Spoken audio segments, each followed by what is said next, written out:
Voici mon plan pour mars 2024. Mes tâches exactes, comment je les ai choisies et priorisées. Pourquoi vous parler de ce que je compte faire plutôt que ce que j'ai déjà fait? Pour vous donner de la motivation ou de l'inspiration en début de mois, puisqu'on est début mars 2024. Si jamais voir ce que je raconte, ça vous donne envie de faire la même chose, ce sera peut-être un truc de gagner. 2, c'est pour m'engager avec moi-même. J'ai lu ces jours-ci le début du livre Influence et manipulation et ça parle du principe de cohérence. Donc normalement c'est un principe plutôt pour les vendeurs, c'est-à-dire que quelqu'un qui pense être tel genre de personne va peut-être se retrouver à acheter des produits qui correspondent à l'image qu'il a de lui-même, ou s'il dit oui je serai prêt à acheter tel truc, si on revient le voir plus tard parce qu'il a dit ça, il va peut-être psychologiquement vouloir être cohérent avec lui-même et effectivement le faire. Mais du coup, on peut l'appliquer à soi-même et je me suis dit, j'ai envie d'essayer d'appliquer ce principe de cohérence à moi-même. Si je dis que je compte faire telle ou telle chose, peut-être que naturellement, psychologiquement, je vais me mettre à les faire dans le mois. L'enjeu, c'est que moi, j'ai tendance à toujours prioriser mon épanouissement et mon confort au quotidien. Et ce mois-ci, j'ai envie de tenter un autre truc. J'ai envie d'être peut-être un petit peu plus disciplinée. Je vais quand même garder tout un pan qui concerne l'épanouissement, on va y revenir.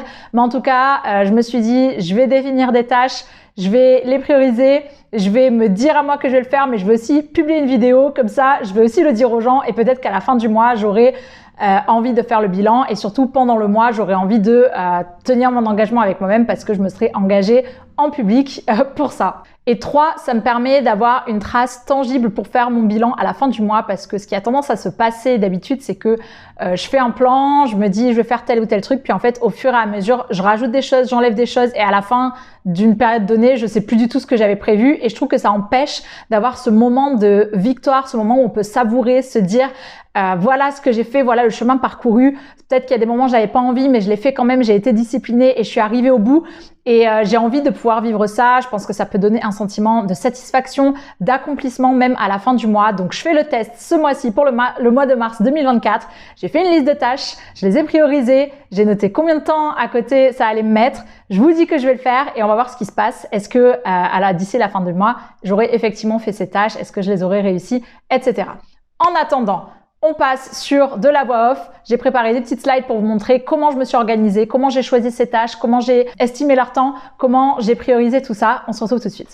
La première question que je me suis posée, c'est combien d'heures de travail sont disponibles au total pour le mois de mars, puisque l'idée, c'est d'être réaliste. Ça sert à rien pour moi d'avoir une énorme to-do list et de se dire je vais faire tout ça. Le but, c'était de me dire je vais décider que ce mois-ci, je fais telle et telle chose. Et à la fin du mois, je veux me dire que oui, j'ai avancé là-dessus, je veux avoir ce sentiment-là. Donc pour être réaliste, je veux savoir combien il y a d'heures dans le mois. J'ai regardé le nombre de jours travaillés en mars. Pour moi, il y en avait 20 à partir du jour où j'ai décidé de faire cette liste-là et de m'organiser. Donc je ne compte pas les week-ends. Et ensuite, en nombre d'heures, moi, je suis pas du genre à travailler 8 heures par jour. Donc je suis partie sur une base de 4 heures par jour de travail. Quand je dis travail, c'est vraiment je suis concentrée sur le travail, je le fais et le reste du temps, je considère que j'en dispose pour faire des trucs plus perso, pour faire des projets optionnels, pour faire tout ce qui est manger, faire les courses, je sais pas, aller faire du shopping, etc. Donc je suis partie sur l'idée que je travaillais 4 heures par jour hors week-end, ce qui nous fait donc 80 heures de travail disponibles au total. Maintenant, sur ces 80 heures, il y en a qui sont pour moi déjà bloquées parce qu'il y a des tâches que je fais déjà tout le temps et auxquelles je ne déroge pas. Donc, il s'agit pour moi de ma newsletter hebdomadaire. J'ai marqué hebdomadaire.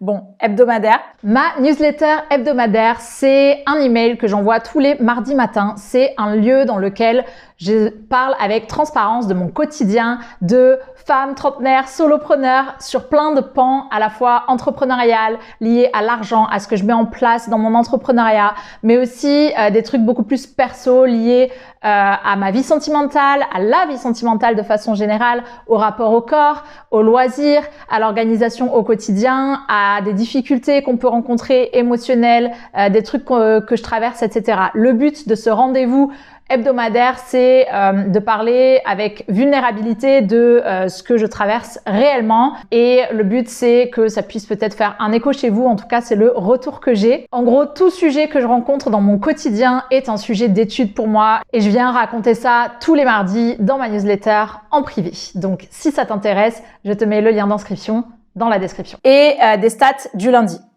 Ça c'est tous les lundis.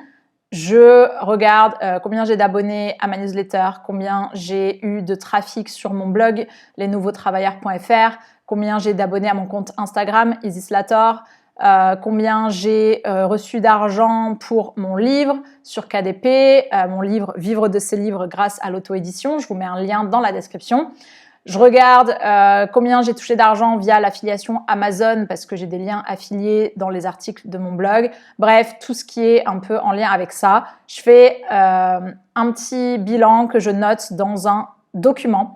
Et tout ça, j'ai décidé de dire que ça faisait à peu près 4 heures. Donc, ma newsletter, en l'occurrence, je mets souvent entre 2 et 3 heures.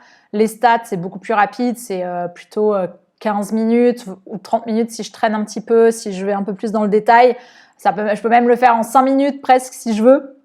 Mais voilà, l'idée c'est que je me suis posé la question par rapport à l'estimation du temps de est-ce que je mets des temps courts pour m'inciter à aller vite et du coup à pas perdre de temps, à pas trop traîner, à pas être trop perfectionniste.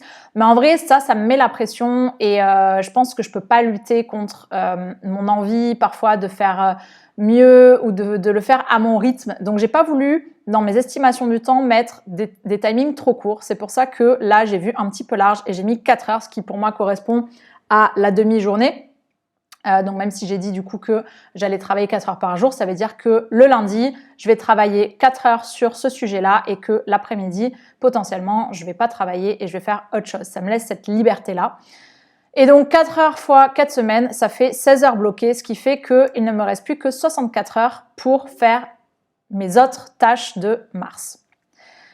Donc, quelles tâches pour mars? Ce que j'ai fait, c'est que franchement, j'étais un peu submergée, j'ai tellement de choses en tête et même quand je pensais aux tâches, je me disais « Oh là là, mais il y a trop de choses à faire ». Mon objectif en 2024, c'est de construire un business durable avec 3 000 € de revenus passifs qui tombent tous les mois. Aujourd'hui, je suis plutôt à peu près 100-140 € de revenus passifs tous les mois. Et donc, dans cet objectif de construire un business durable, j'ai des pistes, je sais à peu près sur quoi m'appuyer, mais je me sens un peu submergée par tout ce qu'il y a à faire. Donc, je me suis dit, ok, commence par noter un premier truc, commence par noter, j'ai fonctionné par thématique, donc j'ai noté la première thématique, puis je me suis posé la question des tâches qu'il y avait à faire dans cette thématique et toujours avec un peu en trame de fond, qu'est-ce qui peut rapporter de l'argent. Donc, c'est pas seulement ce que j'ai envie de faire parce que par exemple, les vidéos que je fais de documentation de mes évolutions, c'est quelque chose qui est pas trop monétisé pour l'instant, alors qu'il y a d'autres tâches. Par exemple, si j'écris un article qui contient des liens affiliés, je considère que ça peut rapporter de l'argent puisque il y a quelque chose qui peut générer de l'argent qui est le lien affilié. Si je crée une formation, c'est quelque chose qui peut rapporter de l'argent puisque il y a quelqu'un qui peut l'acheter derrière. Les vidéos en soi, je pourrais le considérer comme monétisé à partir du moment où je le liais à quelque chose qui directement pouvait monétiser. Aujourd'hui, c'est pas encore le cas, donc je le mets pas dedans.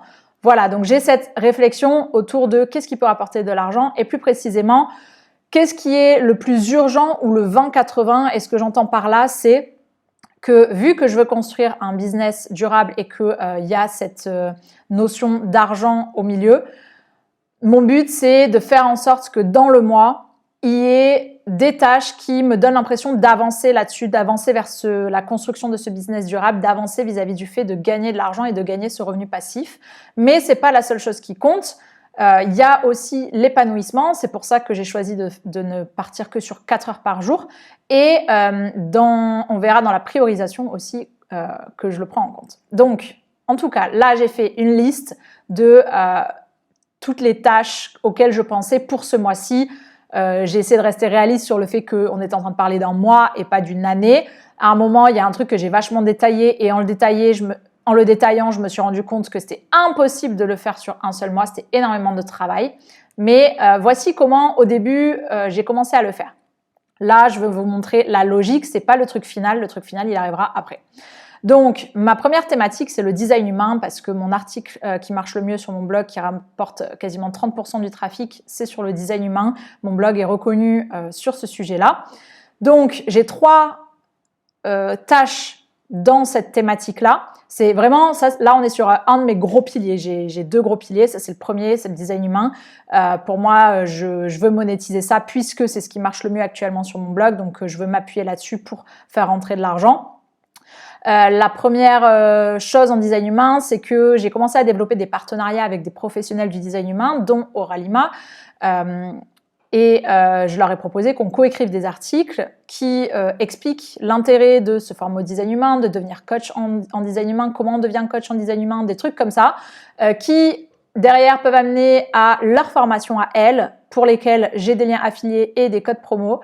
D'ailleurs, je vais vous mettre, une fois qu'ils seront publiés, le lien vers les articles en question dans la description. La deuxième chose à laquelle j'ai pensé, c'est de créer mes propres produits autour du design humain sous la forme de PDF payants. J'ai envie de faire une bibliothèque de PDF qui permettent aux personnes d'aller plus loin sur des sujets en choisissant spécifiquement que ce qui les concerne pour pas avoir, par exemple, à apprendre toutes les autorités, mais d'apprendre que la sienne et de faire un PDF par élément. Et en fait, en design humain, il y a énormément d'éléments. Par exemple, il y a 64 portes, 36 canaux, 9 centres énergétiques. Donc en fait, et dans les centres énergétiques, il y a ceux qui sont définis, non définis, ouverts. Et donc faire un PDF pour chaque, c'est du coup énormément de travail. Mais l'idée de créer des PDF moi-même, c'est que je sens qu'il y a une demande. En fait, on va dire, l'idée de l'affiliation, c'était qu'au début, moi, je me suis intéressée à ce sujet, le design humain, en 2020.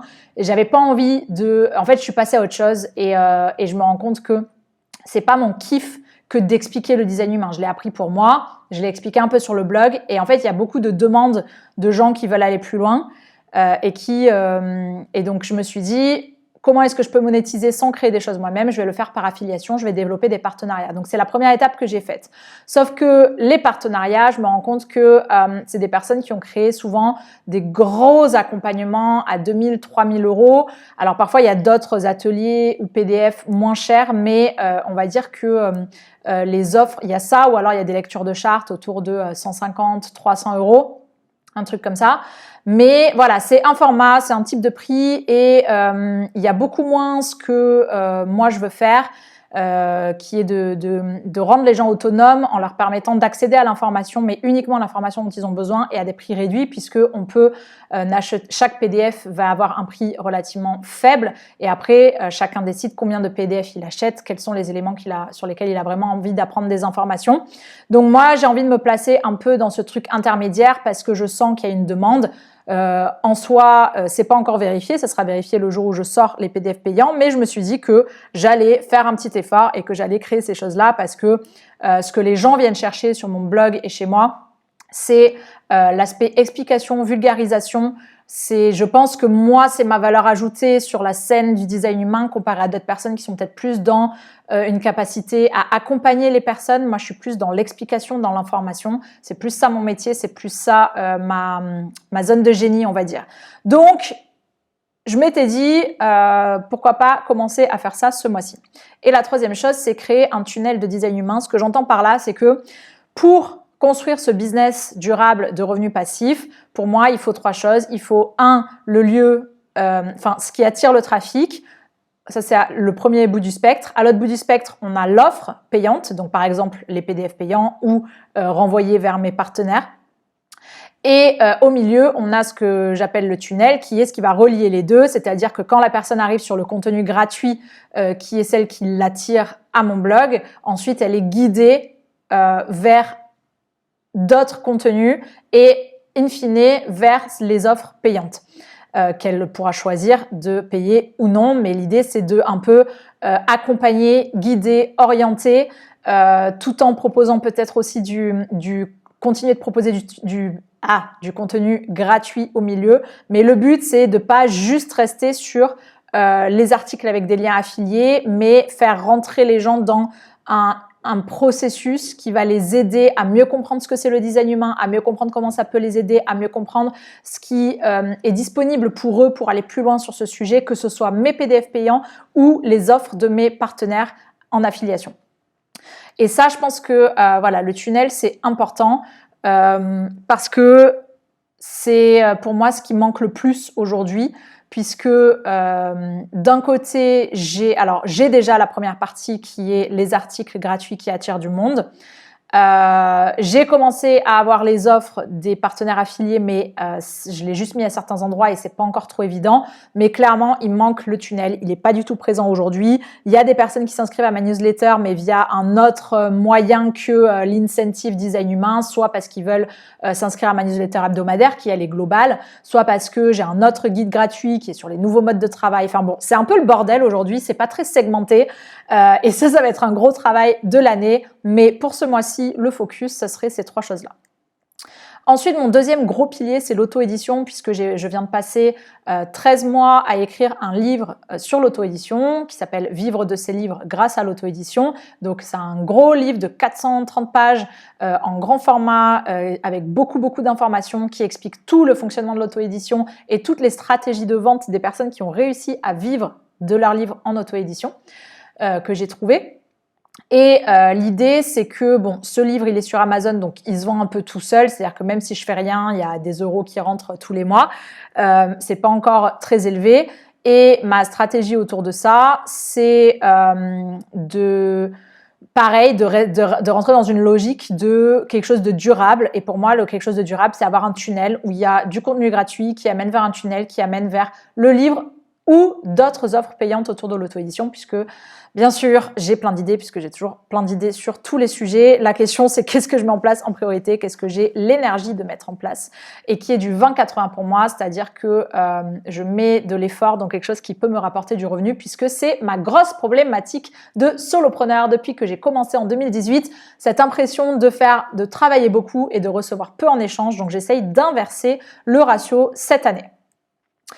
Dans l'auto-édition, j'ai noté de créer un tunnel pour les prospects. Donc les prospects, c'est ces personnes qui n'ont pas encore acheté le livre, mais qui sont intéressées par le sujet et qui vont peut-être atterrir sur mes articles. Et donc le but derrière, c'est de les guider, voilà, soit vers le livre, soit vers autre chose.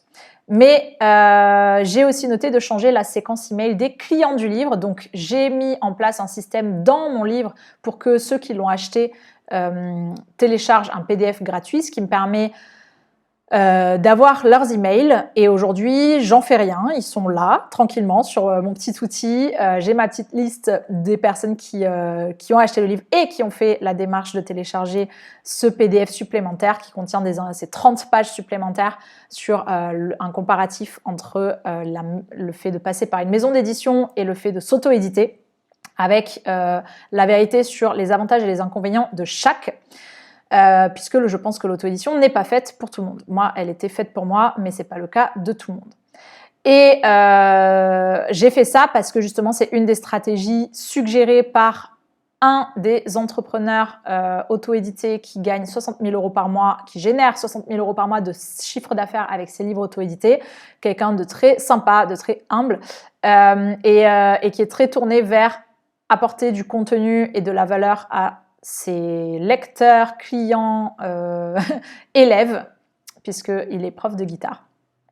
Et donc, j'ai fait ça suite à sa recommandation, mais j'ai pas encore mis en place une séquence email pour ces personnes-là, alors que c'était l'intérêt de base.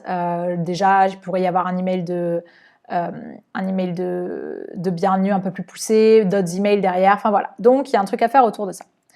Ensuite, on passe non plus au pilier, mais l'autre truc que je veux faire en mars 2024, c'est que mon papa m'a demandé de faire quelques trucs pour lui. Donc notamment, il a un livre, il veut écrire un livre de tarot et je l'aide à faire toute la mise en forme. Puisque lui, il a le contenu et moi, en gros, je m'occupe de transformer ça en livre qui puisse se vendre, donc que ce soit la mise en forme, le choix d'un titre qui peut attirer du monde, d'une couverture qui peut attirer du monde, puis la publication. Donc, mon objectif d'ici mars 2024, c'est de terminer la première ébauche de la mise en forme, c'est-à-dire pas forcément tout finaliser et le mettre en ligne, mais au moins m'occuper de la mise en forme et voir avec lui ce qu'il en pense et voilà, avoir la première ébauche terminée. L'autre truc qu'il m'a demandé, c'est de vendre son téléphone satellite. Donc, je le note parce que c'est des choses que je dois faire depuis le début de l'année et qui sont pas faites. C'est pas des choses qui rentrent forcément dans le cadre de mon auto-entreprise puisque voilà, c'est un deal entre lui et moi. Mais en tout cas, ça fait partie des tâches que j'ai envie de terminer en mars 2024. J'ai envie d'avancer là-dessus. Premièrement, pour pas que ça traîne pour mon papa, et deuxièmement parce que il y a de l'argent autour de ces sujets et donc ça en fait une priorité d'argent à court terme. Moi, je mets plus la priorité sur l'argent à long terme dans le sens les tunnels qui permettent de générer des revenus passifs, mais là voilà, je mixe les deux, ça me fait de l'argent à court terme et ça me permet de terminer quelque chose que mon papa veut voir être terminé. J'ai moi-même commencé une formation de tarot en début d'année. Je veux dire que j'ai commencé à en créer une puisque j'ai suivi une formation de tarot en 2022 et donc aujourd'hui je crée une formation de tarot avec ma propre façon de l'expliquer, ma propre vision de la chose.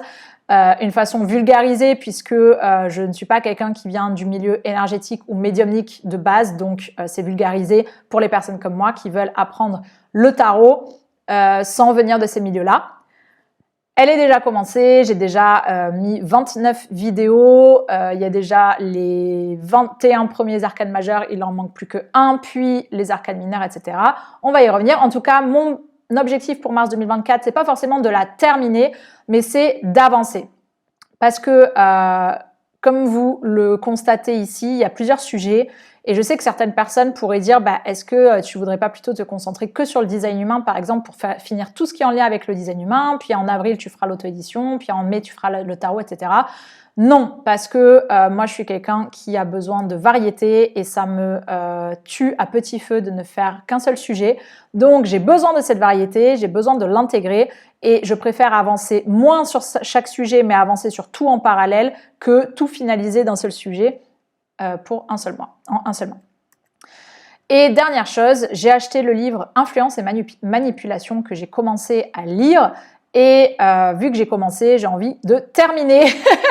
Je l'ai acheté parce que je porte une réflexion sur comment je veux trouver une façon de vendre que je trouve éthique, humaine et transparente, mais qui vendent. Parce que j'ai fait des tests sur compter sur le bon vouloir des gens, les gens qui aimeraient ce que je fais et qui juste donnent de l'argent en échange de ça. Et je remarque que c'est plus complexe que ça, que la psychologie humaine, il y a vraiment des trucs à comprendre pour comprendre qu'est-ce qui fait que les gens achètent et je veux trouver non pas une manière de manipuler les gens parce que ça, on me l'a déjà appris, j'ai déjà appris certaines tactiques autour de ça et ça m'intéresse pas de l'utiliser, ça me met mal à l'aise, j'ai envie de considérer les gens comme des humains, comme des gens, des pères, une fraternité, une sororité, des gens qui pourraient être mes amis et que j'ai pas envie d'entourlouper ou de manipuler en conscience. Donc, ce que je veux faire via ce livre, en fait, c'est de comprendre toutes les tactiques de manipulation et d'influence dans la vente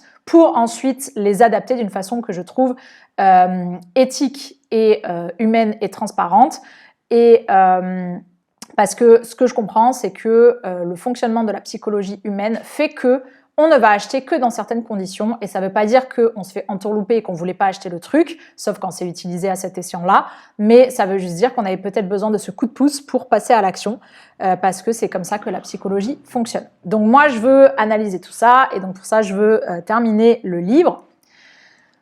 Et ensuite, au-delà de tout ça, j'ai aussi noté dans ma liste des choses que je voulais faire hors horaire de travail qui sont plus personnelles. Donc, j'ai tout un axe amour de soi, self-love. Donc, j'ai plusieurs choses là-dedans que j'ai notées parce que c'est vraiment un gros sujet sur lequel j'ai envie d'avancer. C'est quelque chose pour moi, certes, c'est pas ce qu'on considère être du travail au sens de c'est ce qui va me rapporter de l'argent, etc. Mais moi, j'ai à cœur de vraiment prendre du temps pour être avec moi-même, m'occuper de moi, faire en sorte de me sentir bien avec moi-même, etc. C'est un de mes gros piliers de l'année 2024 et j'ai vraiment envie de prendre le temps de faire ça. Pour moi, ça alimente aussi tout le reste puisque en tant qu'entrepreneur, et puis même en tant qu'être humain, on est une seule personne guidée.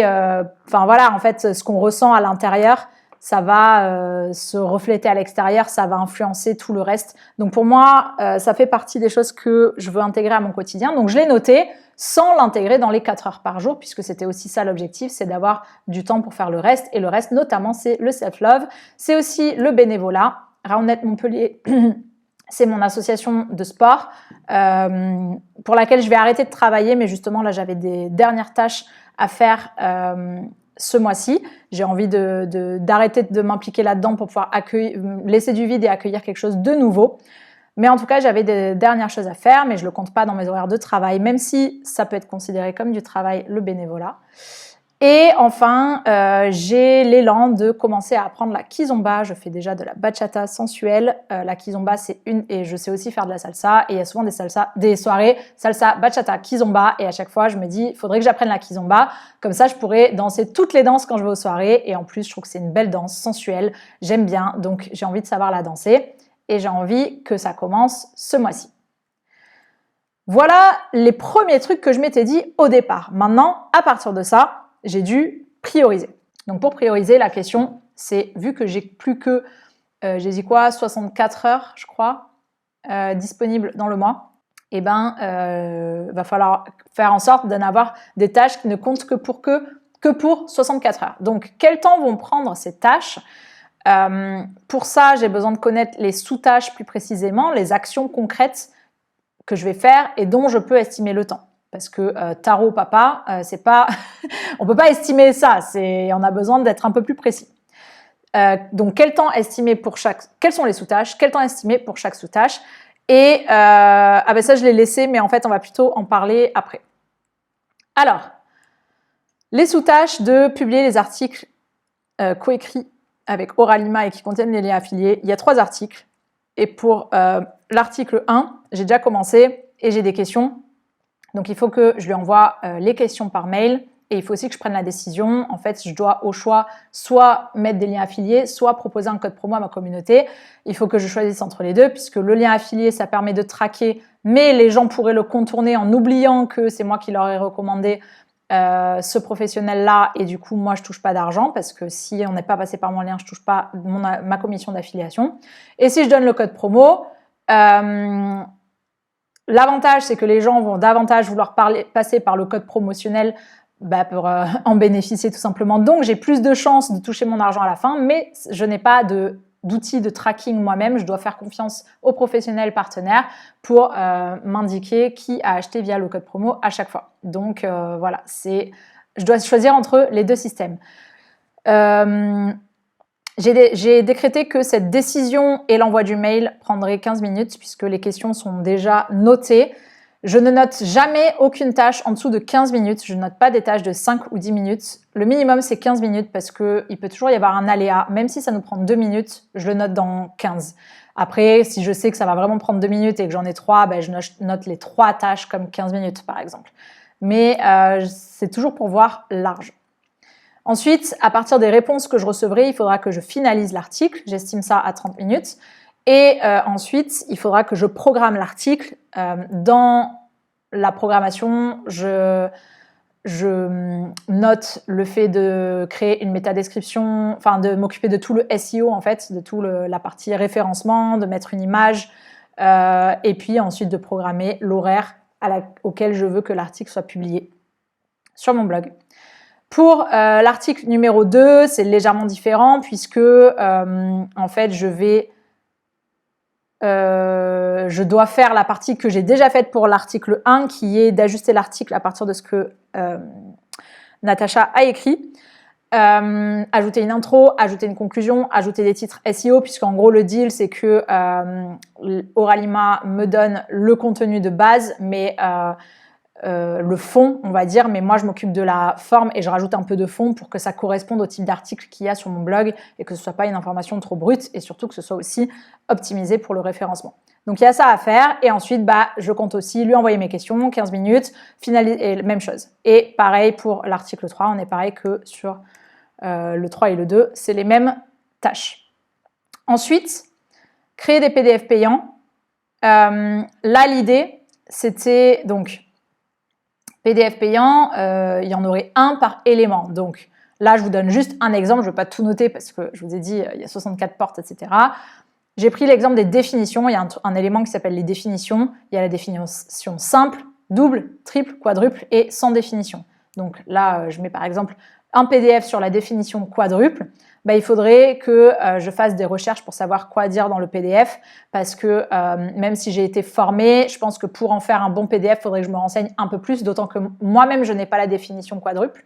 Donc, je ne peux pas trop donner d'exemples personnels. Donc voilà, je prévois de faire des recherches complémentaires pour pouvoir créer un contenu intéressant. Il faudra que je crée le PDF avec le contenu, donc que je rédige. Donc les recherches, j'estime ça à 2 heures. Créer le PDF, j'estime ça à 2 heures. Là, c'est des temps que je considère courts. Normalement, pour un sujet, j'aurais mis le double, voire le quadruple en fait de ces temps-là. Mais là, pour le coup, vu que j'ai beaucoup de PDF à créer, je me dis, il faut que je le pense optimisé, il faut que je sois ultra productive, il ne faut pas que je sois perfectionniste, il faut que je cherche à faire quelque chose de qualité, mais quand même que j'ai l'énergie de faire tous les PDF. Donc, je limite le temps et là, je vais essayer de le limiter en conscience et de me dire, OK, j'ai 2 heures pour trouver les infos, comment je m'organise? Ensuite, j'ai 2 heures pour rédiger, comment je m'organise? Donc, c'est différent de ce que j'ai dit tout à l'heure, par exemple pour la newsletter où j'ai pris un peu plus large, où c'est 4 heures. Ensuite, il faudra que je crée un template à partir de ce PDF que j'utiliserai pour les autres PDF et ça va me faire gagner du temps sur la mise en forme. Donc, je prévois 30 minutes puisque j'aurai déjà créé le PDF et qu'il s'agira juste d'enlever le contenu pour en faire un template. Ensuite, il faudra que je crée une page de vente puisque vu que c'est un PDF payant, le but c'est de le mettre en vente ensuite et pour ça, il faudra expliquer l'intérêt d'acheter ce PDF. Donc, c'est à la fois la forme de la page de vente, le fond de la page de vente. Il faudra que je choisisse un prix. Bon, là, ça fait un peu partie de la page de vente, mais je le mets comme tâche parce que parfois, je me prends la tête et il faut que je choisisse. Puis, il va falloir que je pense à tous les PDF que je compte créer, combien ça ferait au total pour quelqu'un qui veut acheter tous les PDF qui le concernent, etc. Donc, il y a quand même une petite réflexion, mais je ne veux pas trop m'attarder non plus. Donc, je mets que 15 minutes pour aller vite sur la décision.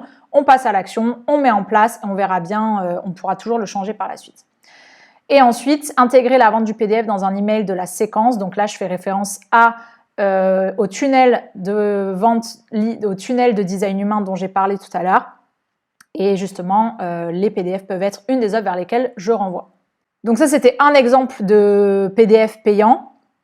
C'est ce qu'il faudrait que je fasse pour chaque PDF et chaque élément. Ensuite, pour la tâche, créer un tunnel de design humain. Principalement, il faut que je réfléchisse à la stratégie exacte parce que aujourd'hui, quand je note cette tâche, je suis pas exactement sûre de ce que je veux faire. J'ai pas encore pris les décisions.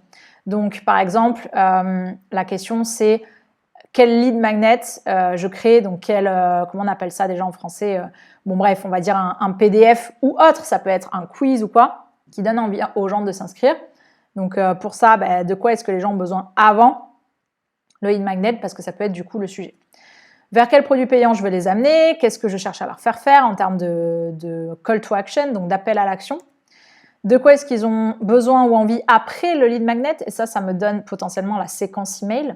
Quels articles, vidéos, pages du site sont des lieux d'acquisition? Donc tout ça, c'est des questions que je me suis notées pour pouvoir définir à quoi va ressembler ce tunnel. Et de là, le but, c'est de définir une nouvelle liste de tâches qui sera la bonne liste de tâches pour créer le tunnel de design humain. Mais donc, pour avoir la bonne liste de tâches, il faut que je commence par réfléchir à la stratégie.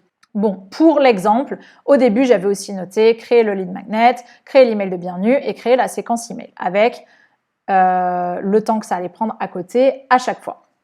Mais justement, on va voir que ça, c'est ce que j'avais noté au début, c'est ce que je pensais faire, mais après, il y a eu une priorisation qui a fait que j'ai changé d'avis sur les tâches exactes que j'allais faire en mars. La question, c'est comment est-ce que je fais rentrer tout ça dans 64 heures qui me restent sur le mois?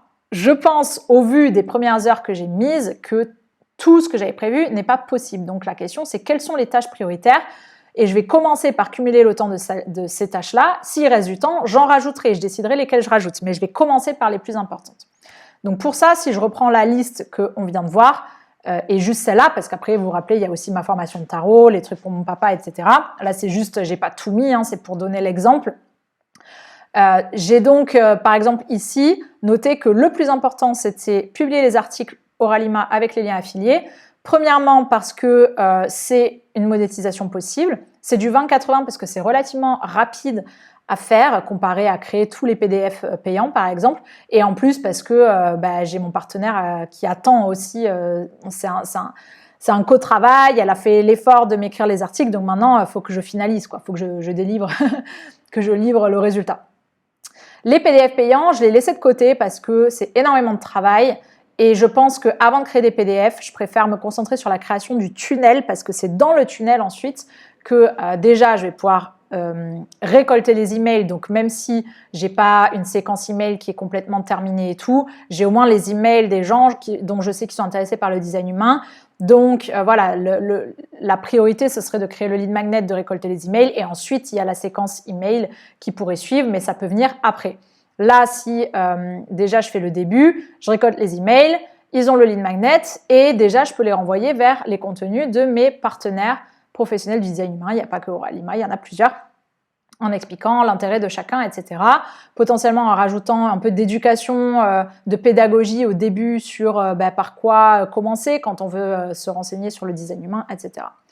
Donc, j'ai laissé tomber les PDF payants pour ce mois-ci. Je me concentre sur les articles affiliés et réfléchir à la stratégie exacte du tunnel de design humain. Et comme je ne sais pas ce que ça va donner derrière comme tâche, j'ai enlevé tout ce qui était création du tunnel derrière. Pour l'instant, on va se concentrer que sur la stratégie. Et donc, on en arrive à mon vrai plan pour mars 2024. Quelles sont les tâches exactes que je compte faire avec justement le timing, et ça va être ça, ma preuve tangible de ce que je compte faire, et je pourrai regarder ça pour faire mon bilan à la fin du mois. Donc, on est parti. On a déjà vu tout ce qu'on comptait faire avec les articles Oralima. On a ensuite créé un tunnel de design humain. Pour l'auto-édition, oh, mais j'ai encore fait une coquille. J'ai marqué Propsect au lieu de prospect. Donc, pour l'auto-édition, le tunnel des prospects. J'ai pas mis le tunnel pour les clients, puisqu'il fallait prioriser. Tarot Papa, avec, voilà, après c'est le détail des tâches, hein, voilà. Le téléphone satellite, le détail des tâches, formation tarot.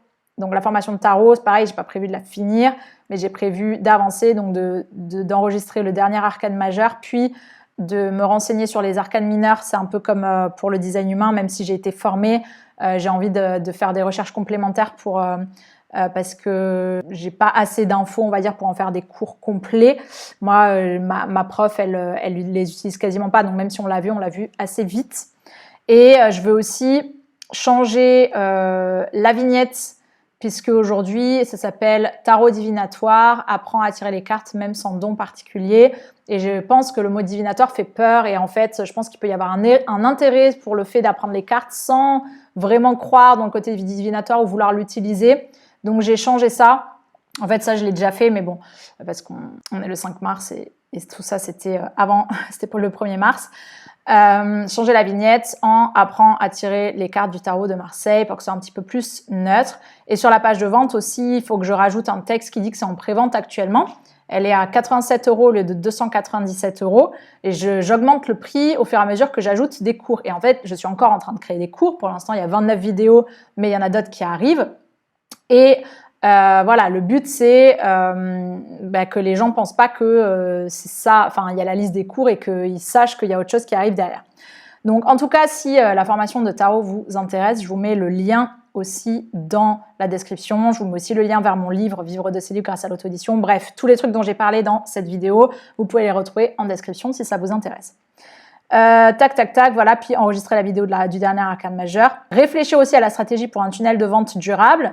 Donc j'ai quand même intégré ça aussi, il n'y a pas que la création de la formation, mais voilà, je suis toujours sur cette logique que à chaque fois que je crée une formation, un PDF, etc., bon là c'est quand même une plus grosse formation, elle va être à la fin à 297 €, je veux toujours réfléchir à, une fois que j'ai créé ça, comment est-ce que j'amène les gens à venir sur mon blog pour une question de tarot, et à les guider vers, par exemple, cette formation de tarot, mais je pourrais imaginer d'autres choses autour de ce sujet.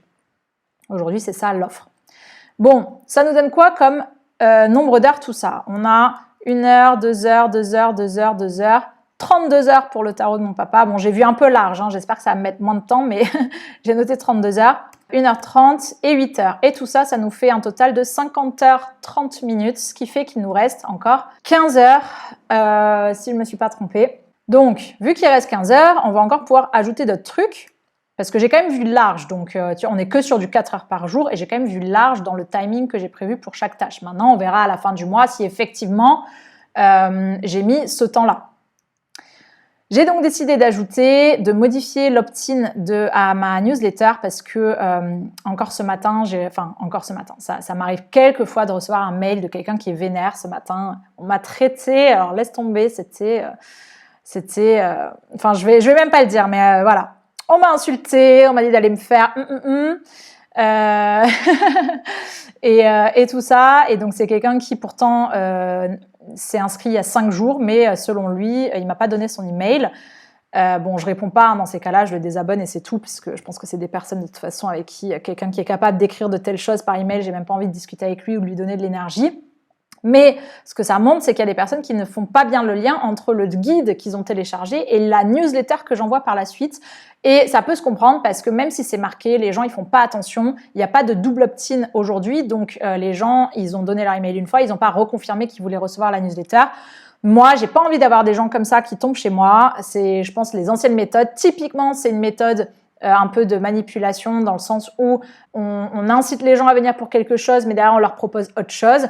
Et c'est quelque chose que plusieurs personnes m'ont reproché. Et moi-même, j'aime pas trop cette idée, mais c'est juste qu'après, il faut réfléchir à comment faire différemment. Il faut trouver l'énergie de réfléchir, de le mettre en place, trouver une autre idée, etc. Donc, j'ai décidé que j'allais m'occuper de ça ce mois-ci parce que j'ai pas envie que ça continue comme ça. Et aussi parce que Amazon a changé ses conditions d'utilisation pour la partie affiliation. Donc moi, je suis affiliée à Amazon, c'est-à-dire que les liens affiliés que je mets sur mon site souvent sont des liens affiliés Amazon. Et maintenant, on a le droit d'envoyer, c'était pas le cas avant, mais si j'ai bien compris, maintenant on a le droit d'envoyer des liens affiliés par mail à condition que les personnes aient été informées qu'elles pouvaient recevoir ce genre de mail. Et donc je pense que en même temps que je crée ce double opt-in et un chemin un peu plus clair et transparent pour que les gens comprennent pourquoi ils sont en train de laisser leur email et quel type d'email ils vont recevoir derrière, de aussi expliquer que je suis partenaire Amazon, qu'il y a des liens affiliés, que je vais proposer des formations, etc. Enfin, le rendre un peu plus clair aussi pour être en accord avec les conditions d'affiliation Amazon. Bon, ça, je mets 4 heures. Là, c'est 4 heures tendues. Hein. C'est-à-dire que je pense que ça pourrait mettre plus, mais là, je mets 4 heures en me disant j'aimerais ne pas mettre plus de 4 heures à faire ça. Il reste encore 11 heures après ça. Donc, j'ai décidé de répondre à une autre personne qui pourrait être un partenaire d'affiliation. Il faut que je prenne des décisions. Donc, c'est pour ça que je mets 1 heure parce qu'il y a prendre la décision, lui répondre, échanger, etc. Donc, j'ai vu un petit peu large cette fois-ci. Je mets pas le nom parce que j'ai mis un raccourci HF pour pas forcément mettre le nom parce que c'est pas encore confirmé. Mais voilà. Donc après ça, il me reste encore 10 heures et rappelez-vous, je voulais terminer de lire Influence et Manipulation. Sauf que, bon, la lecture, je peux pas lire, j'ai une limite en fait, j'arrive pas à lire plus de temps par jour, on va dire. Donc je peux pas me forcer non plus. Mais ce que je me suis dit, j'ai regardé combien de pages il me restait à lire, il en reste 258. J'ai regardé sur internet quel était le temps de lecture moyen d'une page, c'est 2 minutes. Donc si je multiplie 258 x 2, ça fait 516 minutes, ce qui correspond à 9 heures. Je suis censée mettre 9 heures à terminer de lire ce livre. Ça me paraît beaucoup, mais en soi, vu qu'il me reste 10 heures, voilà, si je termine de lire ce livre, il me restera 1 heure. Ça, c'est si je l'inclus dans mon temps de travail. J'accepte que ça fasse pas partie des 4 heures par jour parce que pour moi, les 4 heures, c'est plutôt vraiment tout le reste, c'est vraiment ce qui est création, ce qui est réflexion stratégique, etc. C'est OK pour moi si la lecture du livre, elle est hors horaire de travail prévu. Mais je l'ai mis là parce que j'ai envie d'avancer sur ce sujet. C'est surtout ça la raison. C'est parce que j'ai envie d'avancer dessus que je l'intègre dans les heures de travail parce que ce qui est hors horaire de travail, c'est ce qui n'est pas obligatoire et que du coup, je vais pas forcément faire le bilan à la fin du mois. Voilà mon plan pour mars 2024. Je vous donne rendez-vous à la fin du mois pour faire le bilan. Est-ce que j'aurai effectivement réussi à faire toutes ces tâches? Si ça vous a inspiré, motivé à vous-même vous dire ce que vous allez faire en mars 2024 ou quoi, n'hésitez pas à laisser un commentaire pour me dire ce que ça vous a inspiré. Je vous fais des bisous, pensez à liker, vous abonner et à bientôt.